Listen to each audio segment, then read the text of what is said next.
Both candidates, Carol, coming in with major controversies. How do they deal with this in this huge debate stage? The last best chance for Donald Trump to turn around his campaign as well.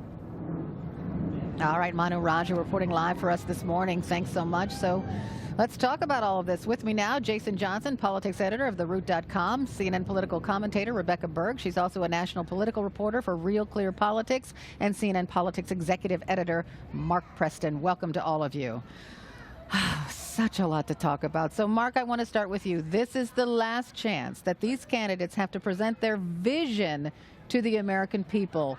Will we really get into that vision thing tonight? You know, one could hope that that will happen tonight, but it's very unpredictable, you know, specifically since we saw what happened during the last debate.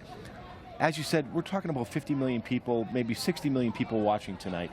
This is the last time they're going to be on stage together. This is the last time that Donald Trump can try to take down Hillary Clinton, call into question, you know, her capability of being commander-in-chief, calling in her judgment, and talking about policy proposals. The same thing with her as well. She can call into question his temperament, and if she can land some blows tonight and walk out of here with a tie, that would be a win for her. But Donald Trump, if he comes in and talks about policy, I think that that will be, you know, be a big victory for him. But all the signs, Rebecca, is that Donald Trump may not talk about policy. Brian Stelter and Brooke Baldwin, they talked to Steve Bannon on the plane coming into Nevada. He's Trump's campaign, one of his campaign advisors, I should say. Scorched earth policy, right? They're inviting people that might shake Clinton again to the debate. For example, Mrs. Patricia Smith, she lost her son in Benghazi. And just to remind people of who that is, this is Mrs. Smith. For all of this loss, for all of this grief, for all of the cynicism, the tragedy in Benghazi has wrought upon America, I blame Hillary Clinton.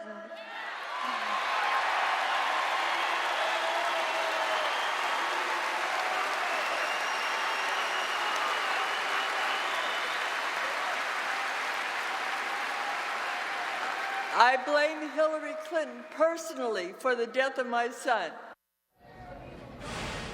Okay, so actually, maybe it's a good thing that Mrs. Smith is sitting in the audience because this is an important topic to many Americans.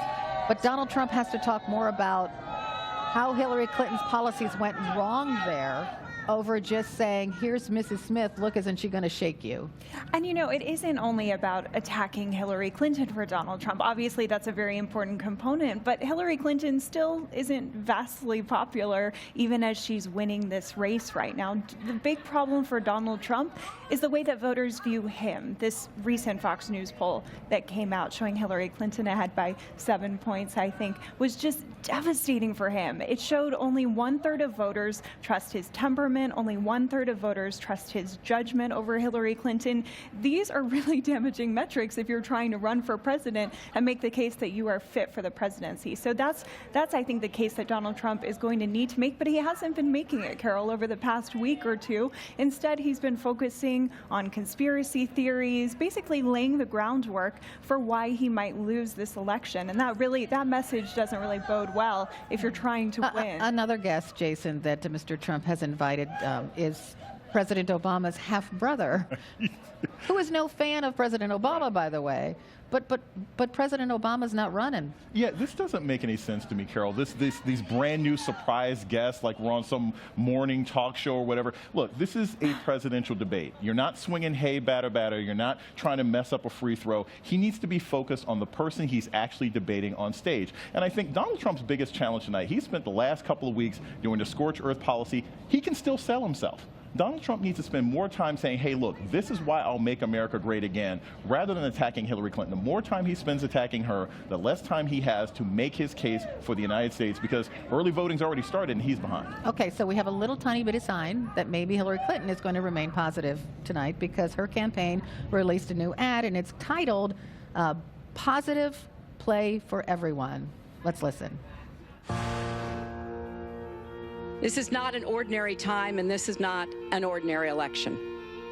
I want to send a message to every boy and girl, and indeed to the entire world, that America already is great, but we are great because we are good.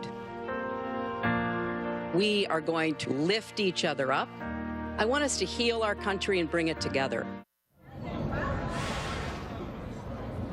Okay, so Mark, you remember during the last debate, Hillary Clinton said, when they go low, we go high, but Right. she went low in that debate. So is she going to stay on message and not respond to Donald Trump's attacks? So I'll put this in sporting terms. This is where you play prevent defense. If you're winning the game, you don't want to necessarily lose. You're willing to give up a touchdown here or there. But basically, again, a tie is a win for Hillary Clinton tonight in the eyes of voters that are going to matter into some of the What would key a tie states. mean? That she just stands on the stage and listens to Donald? Is that, I mean, what is a tie? A tie would mean that Donald Trump doesn't come out and land a serious blow on her on the emails where she doesn't have the right answer, where she doesn't have the right answer on the FBI, State Department, supposedly quid pro quo, which we know it isn't, but still, it is definitely in the lexicon right now. It's her coming up with the right answer and, quite frankly, delivering a vision that she did in that ad at the same time now, trying to be a little bit more likable to the voters, because that's a big problem for her. And it really, Republicans have taken away a major talking point for Donald Trump in this debate. Marco Rubio came out and said his party should not be talking about these emails Right. released by WikiLeaks because they're acting on behalf of the Russians. And it could happen to the Republicans. It could happen to Republicans at some point. And so that's going to really detract, I think, potentially from Donald Trump's argument. He has been trying to raise this issue, and now Hillary Clinton will be able to say, well, look at what this senator from your own party is saying. Well, the other thing is it's very hard to explain in a concise way. Right. The issue with the emails all along, at least from my perspective, I think a lot of regular, undecided voters is like, show me where this is a problem. If there was an email where Hillary Clinton said, go ahead and let the soldiers suffer in Benghazi, if there was an email that led to, people being captured, if it was some Mission Impossible knock list where our soldiers or spies were caught, then we could see why the emails make sense. But basically, it just feeds into the idea that she's a typical politician, which everyone felt anyway. So I don't think Trump has made much mileage with it. And as long as he spends time attacking her instead of selling himself, it's a loss. But Carol, let me just say this on the emails, though. If it was somebody else who was the Republican nominee, these emails would be devastating for her. Right. Only because, there is this line that, do as I say, not as I do. And that has been the Clinton mantra since, they've been in public life. And that really does frustrate people. If Donald Trump wasn't the nominee, if Marco Rubio was the nominee, I do think the emails, would be problematic. All right, I have to leave it there. Jason, Rebecca, Mark, thanks so much.